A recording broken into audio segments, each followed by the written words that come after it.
Everywhere we went during our Face of America journey, Second Lieutenant Emily Perez went with us. On a bitter cold day in February, she visited the People's Memorial to the Heroes of Flight 93 in Shanksville, Pennsylvania. In March, she was with us at the historic Central High School in Little Rock, Arkansas, when we presented the National 9/11 Remembrance Flag in her honor to Nancy Rousseau and some of her students in the place where 9 courageous teenagers paved the way for students like Emily. She climbed the hillside at a handcrafted memorial in Lafayette, California, and she spoke to our hearts when we placed her name on one of the white crosses, noting her sacrifice. She knelt with us in Marseilles, Illinois, at the Middle East Conflicts Memorial when we traced her name on the black granite wall labeled Panel 1B. In Jacksonville, Florida, Tanisha May's eyes were riveted as she watched Emily's story on her desktop computer. When it finished, her comment came straight from her heart. Wow, that is powerful. At Fenway Park in Boston, John Zagami, a veteran who suffers from the invisible wounds of war, told us how Emily Perez will help him every day of his life. The next time I get down, or the next time that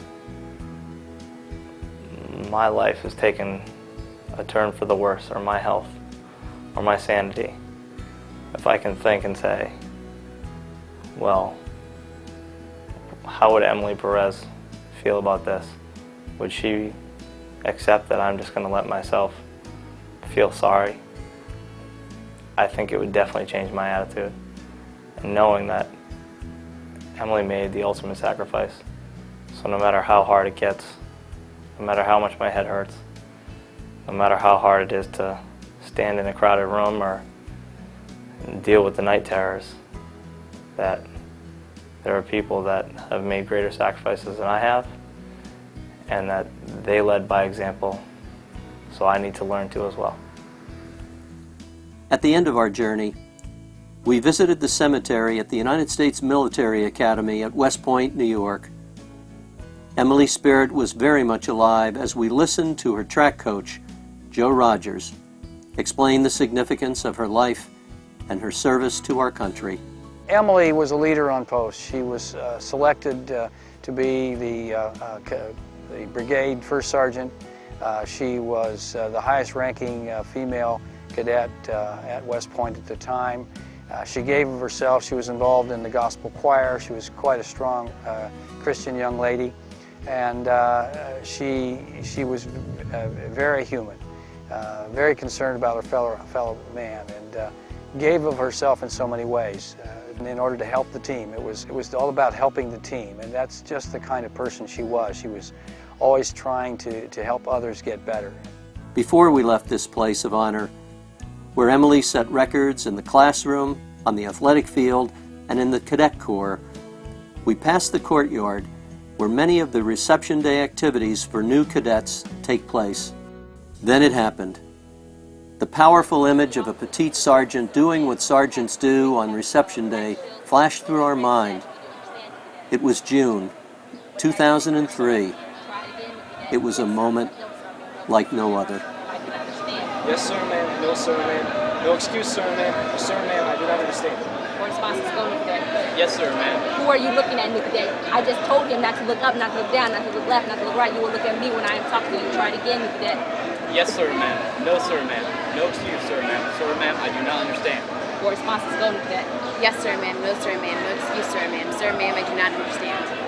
What response is going to that? Sergeant, my Who are you looking at, new cadet? I just told them, I told 2 people and you heard me. You will not look up, you will not look down, you will not look left, and you will not look right. You will look at the person you are addressing. That is a sign of respect. When you address any of my cadre, you will look them in their eyes. Do you understand, new cadet? Yes, Sergeant. Now give me your 4 responses. Sergeant, my 4 responses are, yes, sir, ma'am. No, sir, ma'am. No excuse, sir, ma'am. Sir, ma'am, I do not understand. 4 responses go, new cadet. Yes, sir, ma'am. No, sir, ma'am. No excuse, sir, ma'am. Sir, ma'am, I do not understand.